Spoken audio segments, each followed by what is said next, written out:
napakaganda ng SM dito sa city ng Santo Tomas. Ari ho ay babagang tayo laang. Ngayon ko nga lang ho ari nakita ng malapitan. Kami nga ho pala'y pauwi na ng aking lapitaps galing sa trabaho. Noong nakaraang araw nga ho kami ho ay inimbitahan ng isa naming katrabaho na kami daw ho ay mamista sa kanila. At kahit na nga ho ang kanilang lugar ay medyo malayo sa aming karaniwang inuuwian, kami ho ay pupunta na makatikim lamang ng handa sa piyestahan. Ay kasarap kaya hong kumain sa pistahan, unlimited basta kaya mong ubusin. Sabi nga ho, eat all you can. Sabay pagkatapos nga ho kumain, maya-maya laang magpapahilan lang, ay lalayas na agad, eat and run. 1 hour later.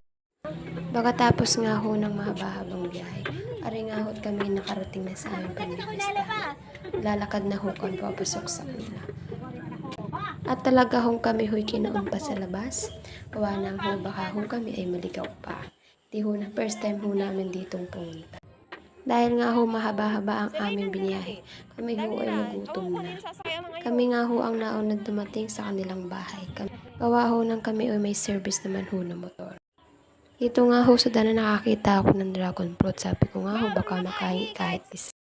At kami nga ho agad-agad ay pinapasok na ng bahay at pinakita ang kanilang pagkain. Wow, napakasarap naman. Ang dami nilang handa. Oh my God! Hindi naman ho halata na ako'y gutom na ano. Oh my God! Wow!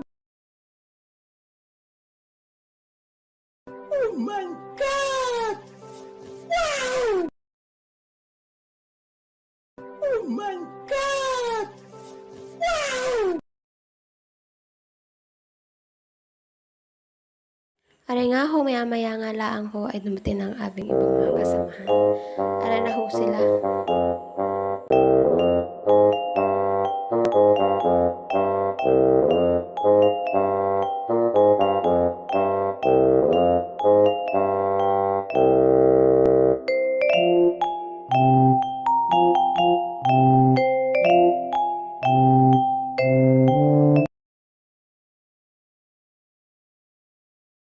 A few moments later. Aray nga ho't nakasandok na ako, kain ho tayo. Sila nga ho ay nagkakakulo diyan. Siguro hindi mawari kung ano ang kukuning ulam dahil nga sa mga gutom na rin. Ay talaga hong napakasarap ng kanilang lutong ulam, talagang mapapaulit ka ulit.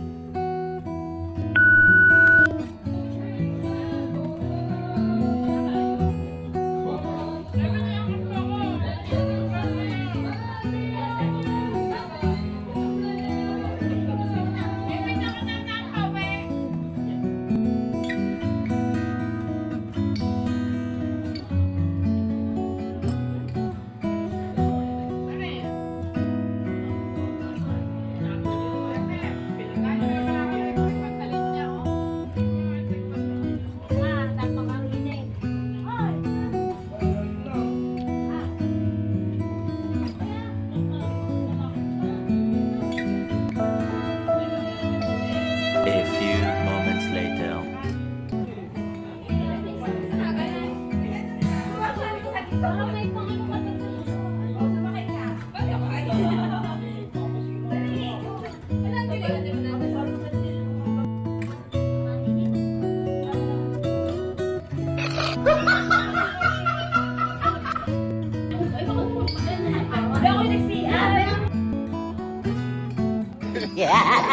Why didn't you play Silver Papa?